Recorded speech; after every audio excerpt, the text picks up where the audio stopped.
Forget the heavy main battle tanks that are completely useless in dense tropical jungles, because a new lethal aquatic apex predator has just emerged.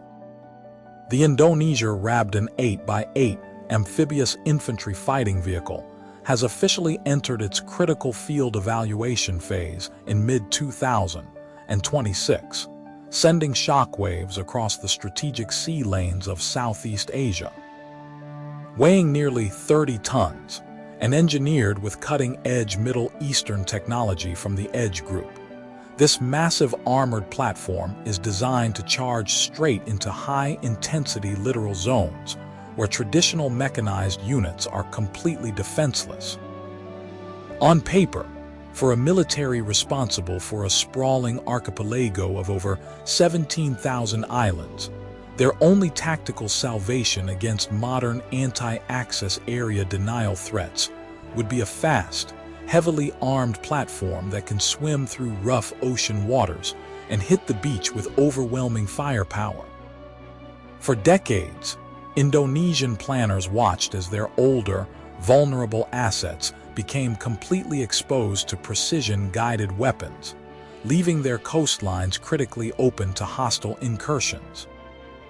With regional naval standoffs escalating to unprecedented levels in 2026, Jakarta faces an immediate strategic emergency where losing control of a single remote outpost could trigger a domino effect across the entire Indo Pacific.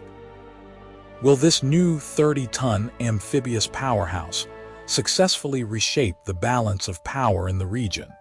Or will the immense costs of operating such complex equipment plunge their defense budget into a logistical nightmare?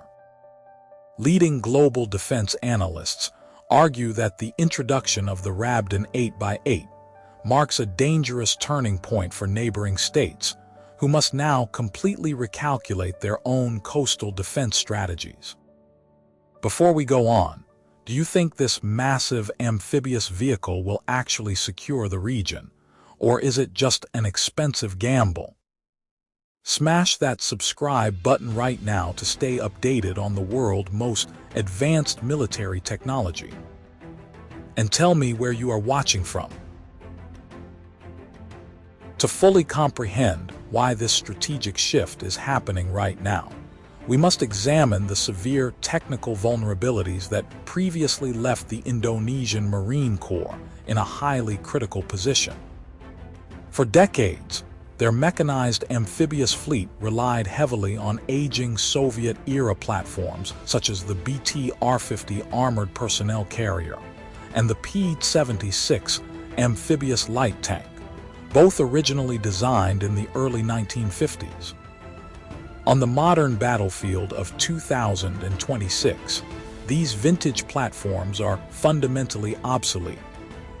Their thin steel hulls provide only basic protection against small arms fire, leaving the troops inside completely exposed and defenseless against modern 12.7mm armor-piercing rounds and heavy machine gun fire. Furthermore, the physical limitations of these older vehicles mean they lack the structural integrity and advanced suspension systems required to integrate heavy modern weapon stations or advanced digital fire control units. Moving up the scale, the military planners face an even greater physical paradox with their primary heavy armor, the Leopard 2 haiRI main battle tank. While these 62-ton German-built behemoths possess massive firepower and elite protection, they are completely useless when it comes to rapid island hopping operations.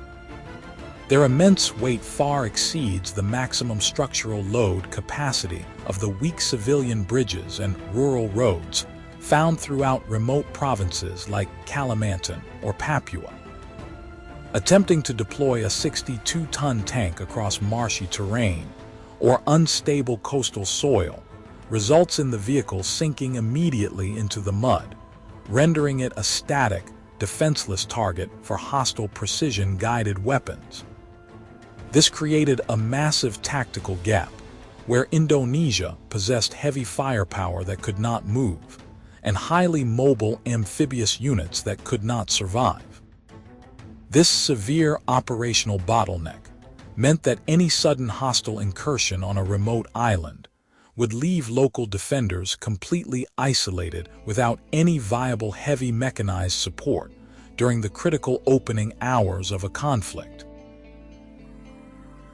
This is exactly where the Rabdan 8x8 steps in as the ultimate tactical solution to bridge this dangerous capability gap. Developed as a highly advanced modular platform, the vehicle is specifically engineered to survive and dominate in the harsh, high salinity environments of the Indo Pacific. The core of this platform is a powerful 600 horsepower diesel engine mated to a fully independent suspension system, allowing the 30-ton vehicle to reach highway speeds of up to 105 kilometers per hour on land. But its true superiority lies in its ocean-going performance. Unlike standard wheeled armored vehicles that are restricted to calm rivers, the Rabdan 8x8 features two high-capacity water jets mounted at the rear, enabling it to launch directly from the open vehicle decks of landing platform dock warships and swim through rough coastal waters at a steady speed of 10 kilometers per hour. For protection, the vehicle utilizes an advanced V-shaped hull design and modular armor conforming to international STANAG 4569 standards, which effectively disperses the explosive blast energy of anti-tank mines and improvised explosive devices, while keeping the 3 crew members and 10 fully equipped infantrymen inside completely secure. In terms of firepower, the 2026 configuration designated for the Indonesian Marine Corps integrates a state-of-the-art remote-controlled weapon station. This digital turret features a highly accurate 30mm automatic cannon capable of shredding light enemy armor, complemented by a dual-tube anti-tank guided missile launcher that can eliminate enemy main battle tanks at a distance of 4 kilometers using precision laser beam riding technology. Defense reports indicate that as Pindad scales up local assembly of these units over the next 3 to 12 months, the rapid deployment capacity of the Marine Force will effectively double, creating a highly mobile littoral shield capable of deterring hostile maritime incursions across crucial choke points. The strategic integration of the Rabdan 8x8 by Pindad in 2026 highlights a profound shift in how medium powers approach modern defense procurement. By choosing a flexible, modular platform with Middle Eastern and Turkish engineering roots, Indonesia is successfully breaking away from its historical dependency on traditional Western and Russian defense suppliers. On a broader scale, this moves Jakarta closer to achieving its legal requirement for defense industrial self-sufficiency, demonstrating that an archipelago can establish a powerful, mobile deterrent without bankrupting its national budget on extremely expensive, heavy conventional armor. However, operating a highly complex 30-ton wheeled vehicle in corrosive salt water environments presents a severe logistical challenge that will test the long-term maintenance capabilities of the Indonesian military. The ultimate lesson here is that modern territorial defense is no longer about owning the heaviest or most expensive tank, but about deploying the right amount of mobile firepower to the exact destination at the right time. This defense program forces a critical debate between two fundamentally different military philosophies. One side believes that true sovereign security is only achieved by building affordable, practical systems locally through deep technology transfers.